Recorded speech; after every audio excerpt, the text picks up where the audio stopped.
Guys, have you ever wonder, जितनी easily आप एक कैब बुक कर लेते हैं, जितनी इजीली वो आपके पास पहुंच जाती है, कितना हार्ड होता है एक ड्राइवर की लाइफ स्पैन, कितना हार्ड होता है एक ड्राइवर की लाइफ।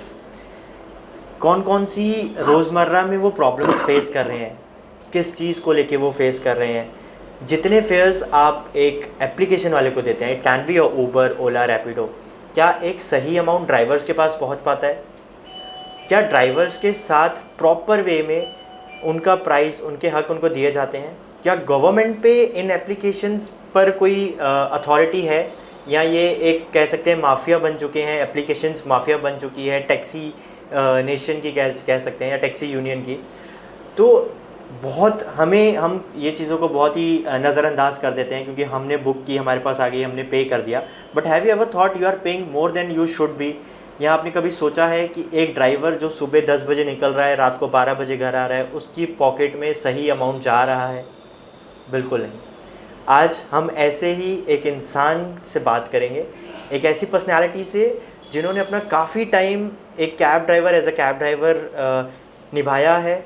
उन्होंने काफ़ी सारी प्रॉब्लम्स को सॉल्व किया है अब तक टैक्सी यूनियन में, और आज भी हम देख सकते हैं, probably you may not know, काफ़ी टाइम से, पिछले 3-4 साल से स्ट्राइक्स हो रही हैं, जो कि लोग अवेयर ही नहीं होते हैं, किसी को नहीं पता होता है, अनलेस एंड अनटिल कोई कैब ड्राइवर आपको आके बताए कि हमारी ये प्रॉब्लम्स चल रही है। हमें भी नहीं पता होता, क्योंकि हमारे लिए तो बहुत इजी हो गया फिंगर टिप्स पे बुक करना है। कोई ना कोई कैब वाला जो मजबूरी में काम कर रहा है कि हाँ यार मैं कम रेट में भी कर लूँगा, वो आ जाता है। तो आपको नहीं पता कि उनकी लाइफ में क्या चल रहा है, कितना हार्ड होता है।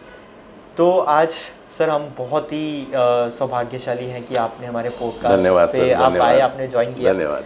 तो सर आज हम सारी बातें करेंगे, गवर्नमेंट के रेगुलेशंस कैसे होते हैं, एप्लीकेशंस कैसे काम करती है, कैसे टैक्स फेयर्स डिसाइड होते हैं, कैसे आरटीओ का इसमें इन्वॉल्वमेंट होता है, कैसे एक नॉर्मल पैसेंजर क्यों ज़्यादा पे कर रहा है या क्यों कम पे कर सकता है, क्या जो प्रॉब्लम टैक्सी ड्राइवर्स को हो रही है उससे बेनिफिट पैसेंजर्स को हो रहा है, तो वो वैसे ही रहना चाहिए। जैसे काफ़ी लोगों को रैपिडो से प्रॉब्लम थी, टैक्सी ड्राइवर्स को मुंबई में, कि रैपिडो क्यों आया, बाइक्स आ गई तो टैक्सी वालों का काम कम हो गया, तो उन्होंने रैपिडो बंद करवाया। बट उससे फ़ायदा पैसेंजर्स को था कि कम पैसे में आप टू व्हीलर पर ड्राइव कर सकते हैं, उनके लिए पॉकेट फ्रेंडली हो जाता है। तो ये सारी चीज़ें आज हम पॉडकास्ट पे डिस्कस करेंगे। जी, शुरू करते हैं sir. I want to know about your journey. आप कैसे, आप इस एज अ ड्राइवर आपने बनने का सोचा? आप पहले क्या करते थे? मतलब क्या आप अभी भी फील करते हैं कि एक ड्राइवर एक अच्छा प्रोफेशन है? क्योंकि इन अ सोसाइटी लाइक इंडिया आज भी बोलते हैं यार ड्राइवर बनेगा तो पढ़ लिख के ड्राइवर बनेगा। तो मैं पूछना चाहूँगा कि आपकी जर्नी किस चीज़ ने आपको डाइवर्ट किया एक कैब ड्राइवर बनने के लिए? तो देखिए, मैंने 89 से अपना कैरियर स्टार्ट किया as a salesman. Automobile line में मैं एज ए सेल्समैन काम करना शुरुआत किया। उसके बाद मैं धीरे धीरे मेहनत करने के बाद मैं नॉलेज गेन करता रहा, मुझे लोगों ने सिखाया, यही मार्केट ने सिखाया। उसके बाद धीरे धीरे मैं कई कंपनी में, ऑयल कंपनीज़ में, for example automotive manufacturers limited जो अशोक लेलैंड का, वहाँ पे मैं spare part manager, service manager था। उसके बाद में टाटा मोटर का spare part distribution by names Sheth automotive, उसका ब्रांच का ओपनिंग मैंने किया, उसका रिक्रूटमेंट मैंने किया। उसके बाद वहाँ से मेरे को एक जंप मिली तो अगस्ता मोटर्स करके अमरावती रोड पे हैं, वहाँ पे सिर्फ spare part manager, service manager काम किया है। काफ़ी कंपनीज में मैं काम किया, पर कुछ कैसे कि मेरे को कई जगह मैं पॉलिटिक्स का शिकार बन गया, मुझे रिज़ाइन करना पड़ा। और फिर धीरे धीरे मैं, it was 31 August 2018, Augusta motor मेरा अच्छा काम चल रहा था, वहाँ पे बहुत कुछ एनालिसिस करके मैंने शो किया। मेरे सीईओ को वहाँ पे तकलीफ हुई, क्योंकि जो उन्होंने नहीं देखा था, मैनेजमेंट को दिखा नहीं, वो मैंने फ्लैश किया, तो वो उसके खंदे पे ना आने के बाद मेरे खंदे पे डाल दिया, पूरे ब्लेम मेरे पे डाल दिया। डालने के बाद में मेरे को मार्च अप्रैल से उन्होंने मेरे को टॉर्चर करना चालू कर दिया। करते करते अगस्त 31 तक आया, 2-3 महीने का पगार नहीं दिया, और लास्ट एंड पे पूरी रिपोर्ट्स वगैरह सब निकाल के दे दिया। फॉर योर इन्फॉर्मेशन, थॉमस करके नाम लेने को कोई दिक्कत नहीं है, सीईओ है वहाँ पे, उनको एक्सेल मैंने उस वक्त सिखाया, उनको पूरी पिवट टेबल, वी लुकअप मैं उनको बताता रहा, वो सब दिखा उनको। उन्होंने मेरे को टॉर्चर करना चालू किया और फिर पगार नहीं दिया, फिर मेरे को बहुत परेशान करना चालू कर दिया। और इट वॉज 31 अगस्त, तो उसने मेरे को बोल दिया कि ठीक है, ये 1 महीने का पगार ले और अब छोड़ दे, बहुत वो डे। तो वहाँ से फिर मैं जॉब निकल गया था, एज कंप्लीट होते आ रहा था बाय नॉर्म्स। फिर सॉरी टू इंटरप्ट यू, जैसे कि आपने वी लुकअप किया है, एक्सेल किया है, आज भी अगर हम देखेंगे तो बहुत लोगों को वी लुकअप पता ही नहीं एक्सेल में क्या होता है। बहुत टफ होता है, काइंड ऑफ काफ़ी यूज़फुल भी होता है और लोगों को पता ही नहीं है कैसे यूज़ करना है। और उसका एक आप जब आप एक्सेल में आप सीख जाते हो, एक लिमिट तक आप सीख जाते हो, तो you get paid well. Exactly. But आपका एज अ टैक्सी ड्राइवर में इतना नॉलेज होने का, स्किल्स होने के बाद भी आप एज अ कैब ड्राइवर बता रहा हूँ। तो 31 अगस्त को मेरे को 1 महीने का चेक मिल गया, 2 महीने का पगार नहीं दिया। और फिर वहाँ से मेरा सिटिंग है, मेरा संविधान चौक पे बैठे रहते थे। और हम लोग उस वक्त 2012-13 में हम लोग इंडिया अगेंस्ट करप्शन से जुड़े हुए थे। तो दोनों मेरे इंस्पायरेशन है, अरविंद केजरीवाल, अन्ना हजारे। और आज उनको खुल के मैं कुछ उल्टा सीधा बोलते रहता हूँ, क्योंकि what ever situations today arises that is only because of 2 people. वो अगर नहीं होता तो शायद आज ये सिचुएशन नहीं थी, वो सिचुएशन है आज। तो वहाँ आके बैठते रहते, फिर क्या करना सोच रहे थे। तो उस वक्त हम लोग प्लानिंग कर रहे थे। मेरा एक अभियान जो हम लोग चलाते हैं, सरकारी शाला वाचो अभियान, आप फेसबुक पे जाके देख सकते हैं। तो उसका प्लानिंग चल रहा था कि कैसे शुरुआत करनी है। तो हम लोग फिर वहाँ से बात करते करते हम लोग प्लानिंग करते। तो एक बार वो दैट टाइम 2018-19 में काफ़ी बुला के लोन दिए जा रहे थे। पैसे तो मेरे पास बिल्कुल नहीं थे। तो एक्सिस बैंक से मेरे को फ़ोन आया कि सर बोले आप सिलेक्ट हो गए, आपका ऐसा है। मतलब बेटा मैं एक काम कर, मेरा एनपीए भी ख़राब है, सिबिल ख़राब है, मेरे पास पैसा नहीं है, बेटर है तुम्हारा समय जाएगा, दूसरे को कॉल कर ले। तो नहीं सर 5 मिनट के लिए आओ, 5 मिनट के लिए आओ बोला। तो मैं मेरे फ्रेंड को बोला, मतलब वो ऐसी बात है, चलते हैं। बोले चल जाके आएंगे। गए वहाँ पे छावनी पे, पागलखाना चौक पे एक्सिस बैंक ब्रांच, वहाँ पे गए। Sir thank you very much. आग वो अच्छी पिला रही थी, उसने अपने सीनियर को बुलाई, वो भी 5-10 मिनट में आ गए। आया बस आपका फ़ोन दीजिए बोले। फ़ोन में ऐप था, वो टिक टिक क्या किया आई डोंट नो। और without signing a document, without any correspondence या कुछ नहीं, विदिन 10 मिनट्स से सेड दैट कि sir congrats you got 3,30,000 in your account immediate without friction of 5-10 minutes में कुछ तो भी। बोला यार क्या हो गया ये, अब क्या करता। कर्जा तो था मेरे पे, बहुत कर्जा तो मतलब काफ़ी देना था। तो मैं यार सोचा ये पैसे तो मैं निकल जाएंगे। और उस वक्त काफ़ी ये था, क्रेज़ था कि भाई वो लॉबर चल रही है, लोग सुन रहे थे। मतलब यार एक काम करो, मैंने बहुत पहले मतलब 10-12 साल पहले मैंने लाइसेंस बनाया था कि कल कभी इमरजेंसी आई तो I am ready to survive myself and my family. तो फिर मैंने सोचा कि नहीं यार गाड़ी लेते। घर में बताया नहीं, घर में नहीं बताया, चुपचाप दोस्त को लिया, 2-3 जगह गया गाड़ी। तो फिर मैंने देखा टाटा जेस्ट खामला में गया, सॉरी जयका मोटर्स में गया और बुक कर लिया। 1 महीने के बाद घर वालों को बताया कि मैंने गाड़ी ली। मीनवाइल ये मेरा प्रिपरेशन चल रहा था हमारा सरकारी शाला के लिए। तो वो बेसिकली सरकारी शाला इज क्या है? It's my heartiest subject. Health and education मेरा हार्टिएस्ट सब्जेक्ट है। अगर कोई मुझे बोलता ना ये विषय के लिए तू ये करेगा क्या, I am ready to do that. क्योंकि मैं फिर हम लोगों ने 26 जनवरी 2019 को हम लोगों ने फिक्स कर लिया कि ये तारीख से हमारा अनिश्चितकालीन धरने आंदोलन करना है संविधान चौक पे। 26 जनवरी को हम लोग पुलिस परमिशन वो जो देना पड़ता फॉर्मेलिटी की, हमको परमिशन नहीं मिल रही थी। बर्डी पुलिस स्टेशन में पहचानते थे लोग, मगर परमिशन नहीं। बोला सी ठीक है, परमिशन नहीं दोगे ना तो लिख के दे दो। 26 हमको धरने आंदोलन पर क्यों नहीं दे रहे आप, लिख के दे दो। किस चीज़ के रिलेटेड ये? वहाँ पे बैठने के लिए। किस रिगार्डिंग? आप सरकारी शाला वाचो अभियान। वो मेरा तो नहीं दे रहे थे। बोलो तुम लिख के दे दो without their notice and all. हमने स्टार्ट कर लिया, started to sit on from 26 January. 26 जनवरी को Which year was that? 2019 हमने चालू कर लिया। फिर 3 दिन 4 दिन होने के बाद हमने हंगर स्ट्राइक चालू कर दिया, आमरण उपोषण चालू कर दिया। मैं खुद बैठा था, बाकी मेरे 7-8 साथी जो थे, राजेश पौनीकर थे, एडवोकेट अरविंद वाघमारे थे, 7-8 लोग थे हम लोग। इनके सपोर्ट से मैं बैठ गया। और पूरी ठंडी, ऊपर छत नहीं था, कुछ नहीं था, हम लोग वहीं पे सोते रहे रात भर 24 घंटे। 12-13 फरवरी को हमको 2-3 बार कमिश्नर वगैरह आए, एजुकेशन डिपार्टमेंट के लोग आए, उन्होंने को एश्योर किया। वो अनशन की वजह से एनएमसी नागपुर ने दिल्ली की स्कूलों का सर्वे करने के लिए एक टीम भेजी। क्या सर्वे किया हो तो गॉड नोस, हमको कोई रिपोर्ट मिला नहीं। और फिर वहाँ से आने के बाद में बोला कि हम लोग ये कर रहे हैं, हम आपको करके देंगे, आप थोड़ा सा उठ जाओ, बहुत जरूर की तबीयत खराब हो रही। हम मान गए और उठ गए। आज भी देखो जाए तो सरकारी स्कूलों की हालत बद से बदतर हो गई है। बद से बदतर तो नहीं, मगर आज अगर देखो तो 60-70 हज़ार स्कूलें गायब हो रही है। हमने पूरे स्कूलों में, नागपुर के कई स्कूलों में मैं चिपको आंदोलन किया है। नागपुर में चिपको आंदोलन शायद फर्स्ट टाइम हो सकता है किसी ने किया होगा, आई डोंट नो, बट हमने स्टार्ट किया। कई स्कूलों में चिपको आंदोलन किया, रैलीज निकाली, हमने बहुत कुछ किया, पर अभी तक कुछ नहीं हुआ।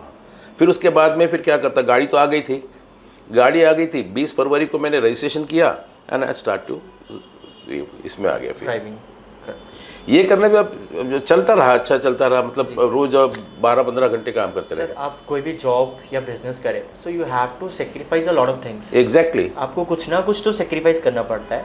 इन this specific profession what did you sacrifice? मैंने पूरा एक्सपीरियंस मेरा खत्म हो गया सर, पूरा एक्सपीरियंस मेरा कोई काम नहीं आ रहा था। ओके, तो आपका जो प्रीवियस एक्सपीरियंस था आपका जी। एज अ सेल्स मैनेजर, या जैसे आपने बताया कि आपका जो स्किल्स बिल्कुल। थी एक्सेल को लेके, वो सब आपने वहाँ पे खत्म हो गई। Because you just got stuck in driving the cab. नहीं तो मुझे जॉब नहीं मिल रही थी ना उसके बाद। जी। उसके बाद जॉब नहीं मिल रही थी, मैंने कोशिश किया, अप्लाई किया, तो मेरे को जॉब नहीं मिल रही थी।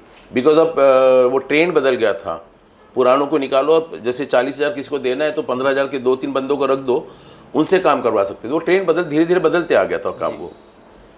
Sir be honest, cab driver को आप किस तरह का प्रोफेशन देखते हैं? सर इज गुड सर, कोई इशू नहीं है सर उसमें। जी। अगर देखियो मैं खुश हूँ मेरे प्रोफेशन से, बिल्कुल मेरे को शर्मिंदगी नहीं है, क्योंकि मेहनत कर रहा हूँ ना। बट एज यू सेड कि मेरा पिछला एक्सपीरियंस खत्म हो गया, सो you have a bit regret for that कि हाँ मैं इसमें आया तो मेरा पुराना एक्सपीरियंस खत्म हो गया। एंड ऑन दी कॉन्ट्रेरी आप बोल रहे हैं कि प्रोफेशन अच्छा है। वो मजबूरी थी मेरी। जी। मेरे पास कोई सोर्स नहीं था, इनकम सोर्स नहीं था, और कोइंसिडेंटली बाय लकीली वो मेरे को एक अपॉर्चुनिटी मिली। जी। तो फिर करना पड़ा। मेरे को जॉब तो मिल नहीं रहे थे, I tried my level best, but job नहीं मिल रहे थे।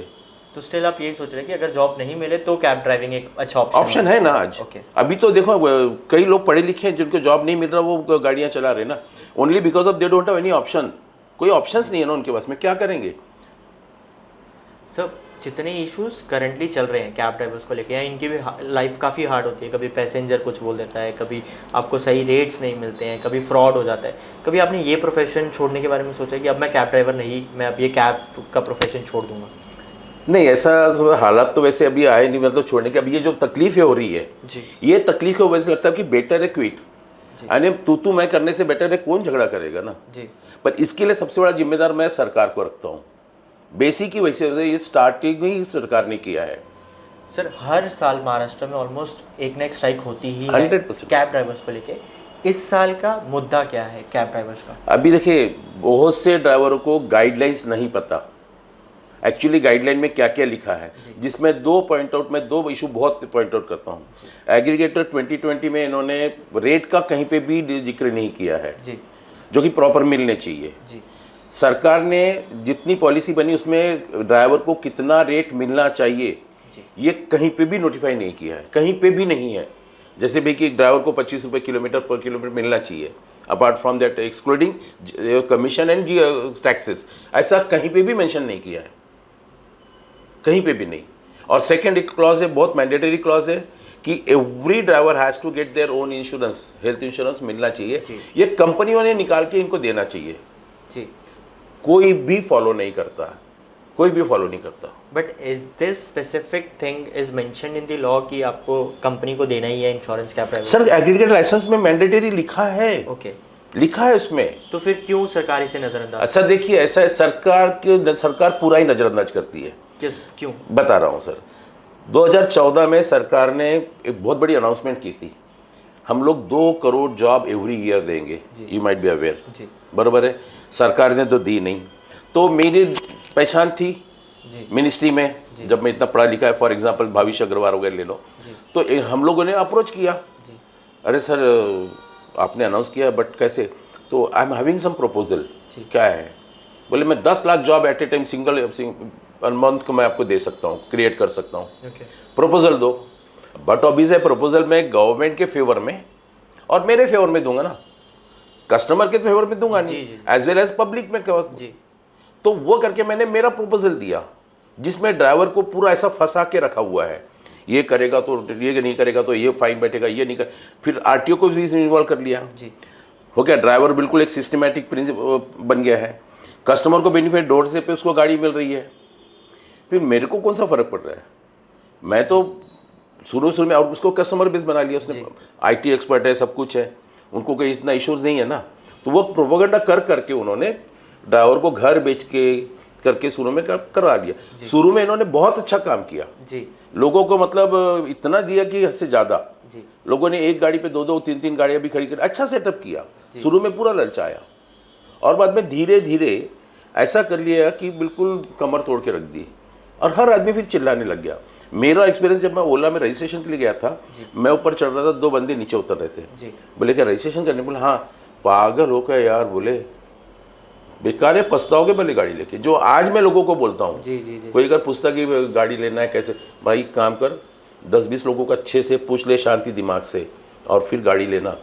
अगर मेरा ओपिनियन लेगा तो फिलहाल मत ले, क्योंकि गाड़ियों का वॉल्यूम बढ़ रहा है काफ़ी, गाड़ियों का इतना वॉल्यूम बढ़ रहा है कि ऐसे। बट इसके मैं बोलता हूँ कि मैं पूरा प्रशासन को ही जिम्मेदार करता हूँ। एक तो तुमने कंपनी, तुम क्यों नहीं कर सकते?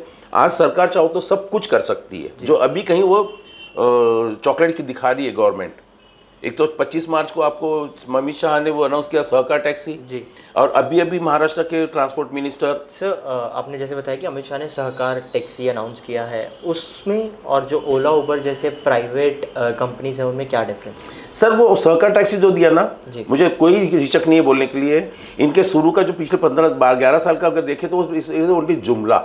ओके। देखो सरकार की कई योजनाएं हैं, कई योजनाएं अनगिनत बोलो, कि इन्होंने अगर अनाउंस किया तो with in a couple of days और कपल ऑफ वीक्स में इंप्लीमेंट हो जाती है, फंड सैंक्शन हो जाता है।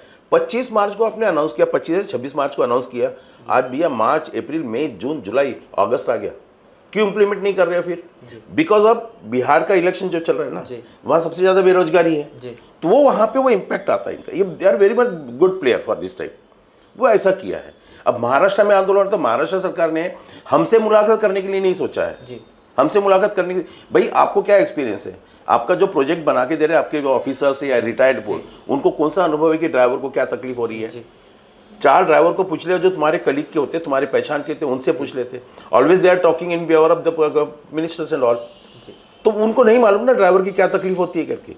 आज ड्राइवरों ने सर गाड़ियाँ घर खरीद बेचकर, गहने रखकर बेचकर गाड़ियाँ ली है। आज की हालत ऐसे है कि वो लोग EMI तक नहीं भर पा रहे। मैं खुद बीच में 2-3 बार गया, फिर तो मेरे को कलमना रोड पे मेरे पास ऑफिशियल में रिपोर्ट किया हुआ है मैंने कि सीजन रास्ते में आके गाड़ी रोकते हैं करके, मेरे साथ भी हुआ है 2-3 बार। उसकी पुलिस कमिश्नर को रिपोर्ट किया, उसका भी संज्ञान नहीं लिया किसी ने। सर आपके हिसाब से महाराष्ट्र में जो ट्रांसपोर्ट मिनिस्टर है नितिन गडकरी जी, नहीं अभी वो महाराष्ट्र में तो प्रताप सरनाईक है अभी लेटेस्ट। जी जी जी, तो महाराष्ट्र के जो ट्रांसपोर्ट मिनिस्टर हैं वो किस तरह से आप लोग को सपोर्ट कर रहे हैं? अभी तो सर, अभी तक तो नाम नहीं पता था मुझे जी, ये 15 अगस्त के पहले नाम ही नहीं पता था जी। अभी वो थोड़ा उन्होंने काफ़ी रील्स आ रही है, उनकी स्टेटमेंट्स आ रहे हैं जी। वो छावा करके अभी कोई नया स्टेट कॉर्पोरेशन के साथ में कुछ छावा करके एक नया कैब चालू कर रहे हैं गवर्नमेंट का। ओके। अब वो भी बनेगा, आई एम नॉट श्योर, क्योंकि अब तक कई इन्होंने अनाउंसमेंट किया है जी।